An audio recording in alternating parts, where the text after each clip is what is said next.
Groete in die naam van Jesus Christus. Ek is pastoor Joel Hitchcock en ek groet u uit die Verenigde State van Amerika in die pragtige staat van California in 'n pragtige ou dorpie hierso. En ek wil vir u vandag 'n boodskap gee wat ek glo vir u grootlik sal seën. En as u die volle boodskap wil luister, gaan tog na www.joelhitchcock.com. Vandag wil ek met u preek oor die gees van 'n volëinder. Hebreërs 12 vers 1 tot 2, pragtige gedeelte van die woord van God. Daarom dan, terwyl ons so 'n groot wolk van getuies rondom ons het, laat ons ook elke las aflê en die sonde wat ons so maklik omring, om met volharding die wedloop te loop wat voor ons lê, die oog gefestig op Jesus, die leidsman en volëinder van ons geloof, wat vir die vreugde wat hom voorgehou is, die kruis verdra het, die skande verag het, en aan die regterhand van die troon van God gaan sit het. Kom ons bid saam. Onse hemelse Vader, ek kom na u toe vandag in die wonderbare naam van Jesus Christus. En ek dank u, Heer, dat ek vandag vir my dierbare broeders en susters en vriende hierdie boodskap kan bring. En ek bid, Heer, dat hierdie boodskap vir hulle tog 'n inspirasie sal wees om op te staan en sterk te wees, en nie dat die omstandighede om hulle sal aftrek en in die modder sal sleep nie. Ek bid, Here, dat u tog 'n gees van geloof in hierdie boodskap sal inbring, en dat die salwing en die teenwoordigheid van die Heilige Gees in ons midde sal wees oor hierdie internet, in die naam van Jesus Christus, en ek dank u daarvoor, Hemelse Vader, in Jesus naam, Amen. Liewe vriend, soos ek vir u gesê het, ek wil vir u vandag 'n boodskap bring, getiteld Die Gees van 'n Volëinder. En ek wil begin deur vir u te sê dat Jesus Christus die groot volëinder is. En die Bybel leer ons dat ons oog moet gefestig hou op Jesus, die leidsman en die volëinder van ons geloof. Hebreërs 12 vers 2. So as die Bybel vir ons sê dat ons oog gefestig moet hê op Jesus, in hierdie instansie spreek dit dat ons oog op hom sal hou vir 'n spesifieke doel, en dit is om te sien hoe hy die leidsman en die volëinder van alle leidsmanne en alle volëinders in die wêreld is. Die leidsman en volëinder van die geloof. So, die Engelse Bybel sê that he is the author and finisher of our faith. Met ander woorde, die begin en die volëinder van ons geloof. En natuurlijk in die Griekse en die Hebreëse Bybels gee dit al twee idees vir ons. Maar kyk wat die Bybel sê. Die Bybel sê Jesus is die volëinder van ons geloof. Liewe vriende, as ons na Jesus Christus kyk, moet ons verstaan dat hy hoef nie na die aarde toe te gekom het nie.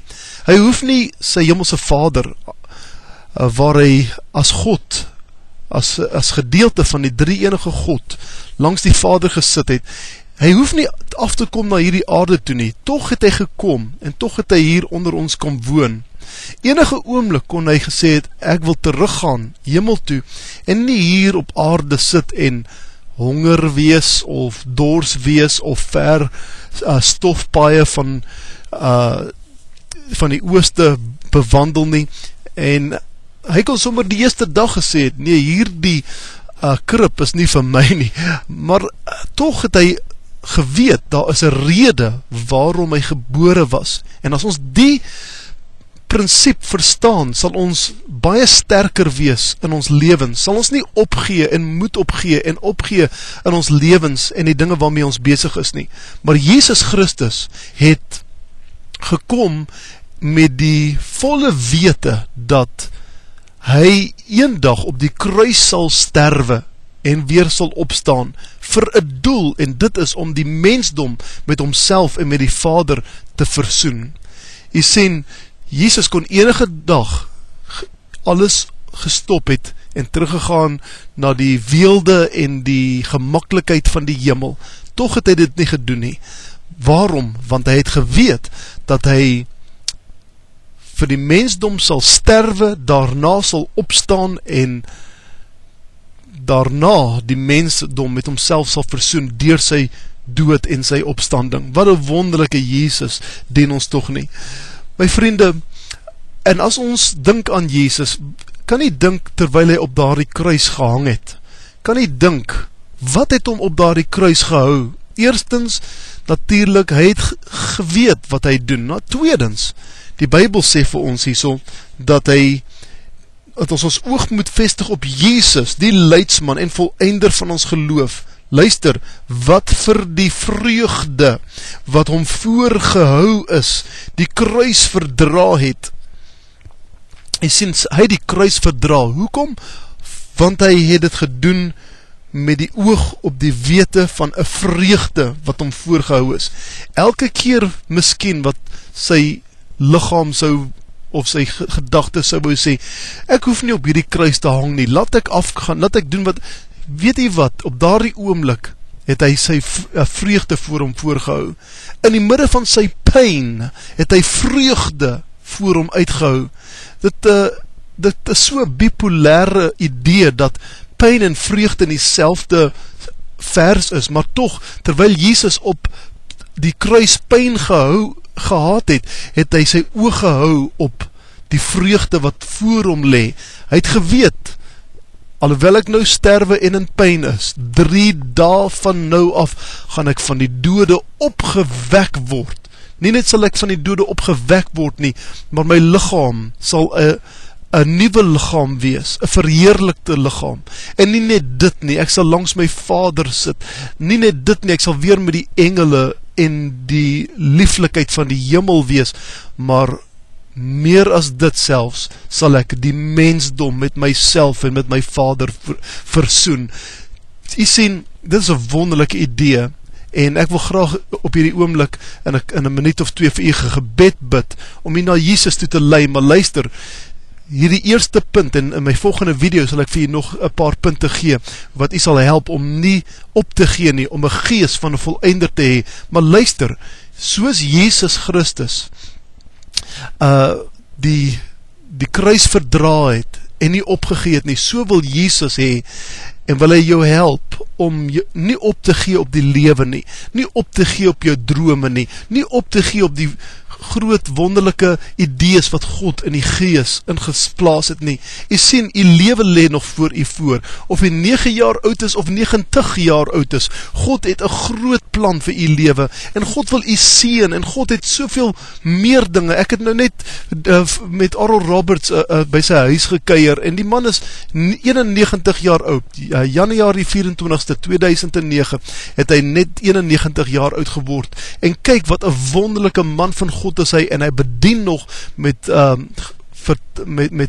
groot krag vir die mense, en die ander dag het ek in R.W. Schambach se kerk gepreek in Tyler, Texas. Die man is ook oor die 90 jaar oud, toch het hy nou net sy grootste veldtog ooit, waar 1 miljoen mense na sy dienst toe gekom het, gehou. As hy opgegee het voor hy 90 jaar oud was, dan het dit nie gebeur nie, maar toch het dit gebeur, en Jesus Christus het dit in sy lewe gedoen. Waarom?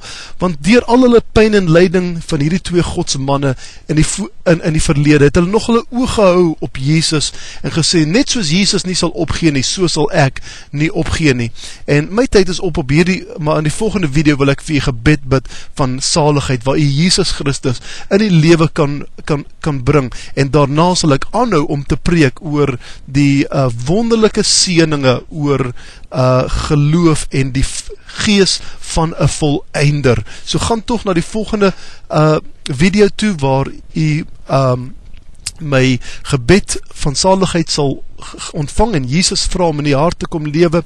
As u dalk 'n bietjie verlore raak op die internet, gaan toch na www.joel.hitchcock.com, en dan sal u daar op die TV bediening klik, en u sal hierdie boodskap kry, en al die ander.